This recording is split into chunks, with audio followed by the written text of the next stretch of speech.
Aujourd'hui, j'ai le plaisir de recevoir Tariq de GM, Génération Muslim. C'est une ligne de vêtements streetwear. Bonsoir et bienvenue, Tariq. Bonsoir, salam alaikum. J'ai créé cette marque il y a quelques temps. Et donc cette marque, elle est destinée aux jeunes musulmans, d'accord? Ça s'appelle GM et GM, c'est Génération Musulmane. Eh bien, je gère moi tout seul cette entreprise. Par contre, je suis accompagné de plusieurs personnes, dont un graphiste d'ailleurs, je lui passe le salam, Sam, voilà, un graphiste qui est assez talentueux et des photographes, donc deux photographes.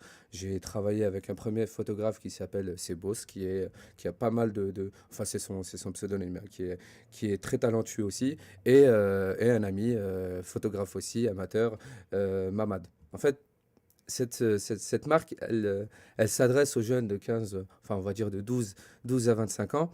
On a fait une petite étude euh, et on s'est rendu compte que les jeunes musulmans de 12 à 25 ans sont ceux qui pratiquent le plus et qui reviennent le plus à leur religion.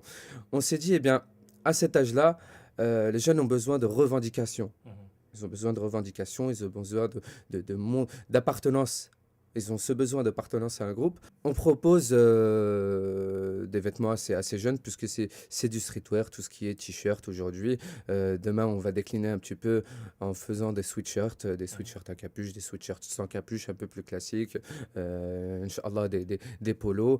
Et bien sûr, toujours dans notre cible, qui sont les jeunes de 15 à 25 ans, qui sont bercés dans cette culture un petit peu, dans une culture de rue, de street, dans une culture de hip-hop, etc. Mais en gardant bien sûr cette touche classe.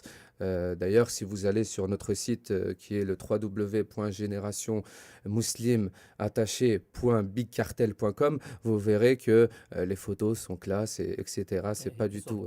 Voilà. Alors, est-ce qu'on peut faire un lien entre la culture street et l'islam? On peut le faire, ce lien? Eh bien, c'est simple. On garde son éthique, on garde ce respect, Ouais. cette éthique, mais on leur propose les vêtements qui vont avec eux, c'est-à-dire leurs codes. Ils gardent ces codes-là. C'est des codes qui sont universels dans nos banlieues et dans, Ouais. et dans les villes, bien sûr.